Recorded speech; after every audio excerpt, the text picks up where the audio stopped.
I throw out the topics, and then he gives you a scale of where they fall on the freak out factor. Freak out factor. What's your freak out factor? One of our favorite games. Freak out factor. Freak out factor. Freak out factor. You have to be very careful in how you say freak out factor. Freak out factor. Freak out factor. Freak out or no? Freak out factor. Almost halfway through, Anthony Castrovince. We don't like that little montage. There's no freak out in your game. A few things have surprised you, and they run the gamut. Good morning to you. What surprises you is, I think, at the top of everybody's list. I think I would have predicted one division correctly at this point. How many would you have end of June? We're not revealing those records just yet. Okay. I'll admit defeat at the end of the year, but yeah, everything's all mumbly-jumbly in the standings this year. A lot of upheaval, and that's what makes it fun, right? But so the Guardians actually regained control of the AL Central last night by half a game. They're still sub 500 and on top of that vaunted AL Central. But for a good chunk of the season, we've had 5 divisions with turnover at the top from the end of last season.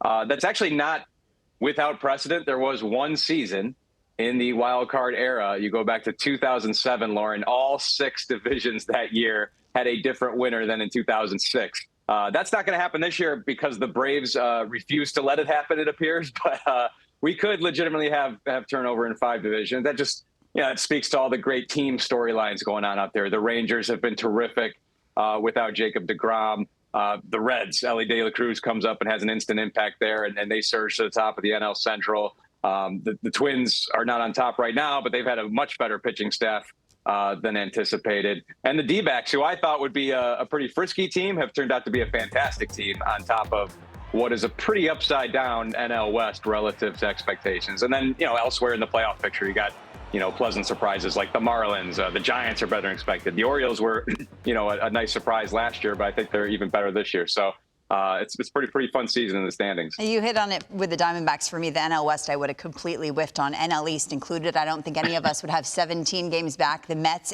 ending June, and Steve Cohen addressing the media. And now, Anthony, with the deadline, we're thinking, what the heck are they going to do?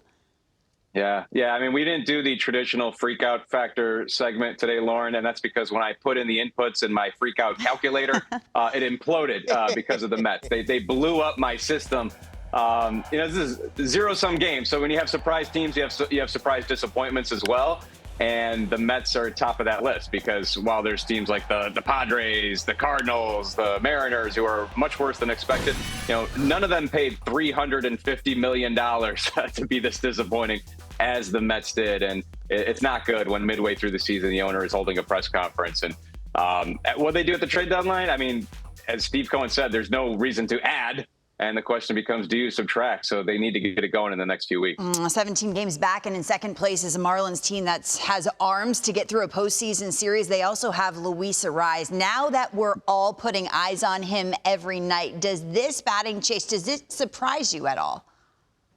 Oh, absolutely. I mean, you just don't assume in the modern game a 400 chase this deep into the season. He's 81 team games into the season. The last player to hit this high of an average this deep into the year was Larry Walker in 1997. Actually had a 410 average through 81 team games. Ariz is doing it at a time where, just velocity and so many different looks coming out of the bullpen. There is an argument that it's never been harder to hit 400. I would say it was harder to hit 400 last year, with the defensive, extreme defensive shifts. Yeah. So he's definitely benefited from, the limitation on shifts. His average to the pull side is 443 this season. It was 375 last season. Those are both absurd averages, but obviously he's benefited from that. But this is the king of contact in MLB, and he's making the most of it here. It's been a lot of fun to watch. King of contact, I like that. I feel like we just throw out numbers, Anthony, because it's fun to talk about in the media and as narratives, and we don't realize how hard they are. Because every March we say, well, this guy have a 40-40 season. For Ronald Acuna Jr., that's looking like child's play this year. Crazy.